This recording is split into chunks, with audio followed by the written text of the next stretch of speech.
Chapter 3. Adrian Nichloas Cormewell.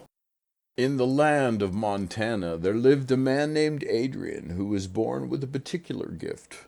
From the moment he arrived into the world, he knew he was not like the others. The world seemed to be a foreign place to him, and he felt like he did not belong there. He once had the ability to communicate with nature, but that ability had vanished, and now he had only the desire to weave words into stories.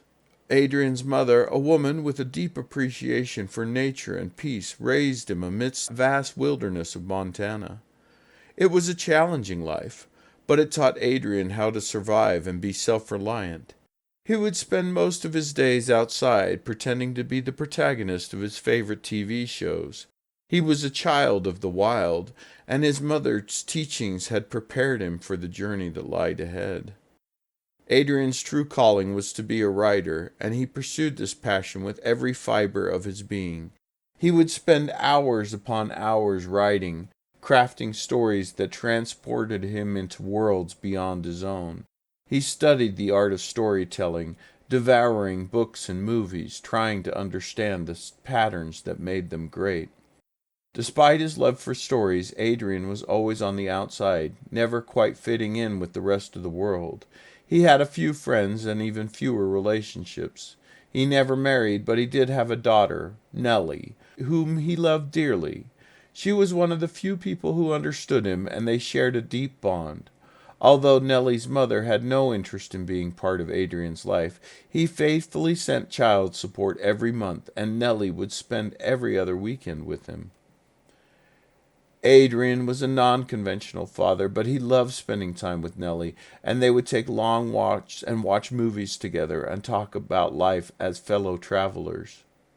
When Nellie was young, Adrian would read her stories before bed, but as she grew older, he stopped sharing his writing with her.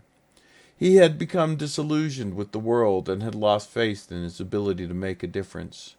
As Adrian aged, he became more and more disconnected from the world around him.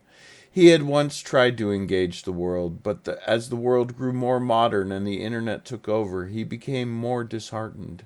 He saw the worst in people on display for the world to see. The internet had become a breeding ground for greed, vanity, and guilt. People had forgotten the lessons of cooperation and had turned to judgment and contempt. Despite his disillusionment, Adrian would continue to write, but the thing that truly hurt him is that people did not read his stories. It wasn't that they didn't like them or they were poorly written, but they were just simply never read. It was as if Adrian had created a painting, but nobody had ever taken it out of the wrapper. All he wanted was for people to read his stories and to understand him, but his efforts fell short, and people understanding him fell even shorter. But even though he had given up on sharing his words with the world, Adrian could not give up his love for stories. He wrote for himself, adding stories, poems, and novels to his Google Drive constantly. He wrote until the day he died, always chasing the perfect story, always seeking to capture the essence of the human experience in his words. But as he lay in his hospital bed, slipping away from Nellie and the earthly world, Adrian felt a great sadness. He'd always known that his destiny was to tell a great story, but now he feared he'd failed. His constant obsession with words had gotten in the way of having a normal life, and he felt that he'd wasted his time on earth dreaming of a world and a change that would never be. And yet, when he passed from this life into the next, Adrian found that his worries were unfounded. He walked through the darkness as if it was not there. Max, the dog spirit, was there to greet him and comfort him in his time of need. "I failed, Max." "Oh, Joe, you should know by now. That's not yet determined," Max said to him. "Come, it's now your time." And so Adrian, Joe, ascended the light elevator, ready to move on to the next level of his journey. The spirits promised to return to bring him to his new beginning, and Adrian, stated himself here at the end, waiting for his new start. But even as he looked down upon the world he'd left behind, Joe could not help but mourn for humanity.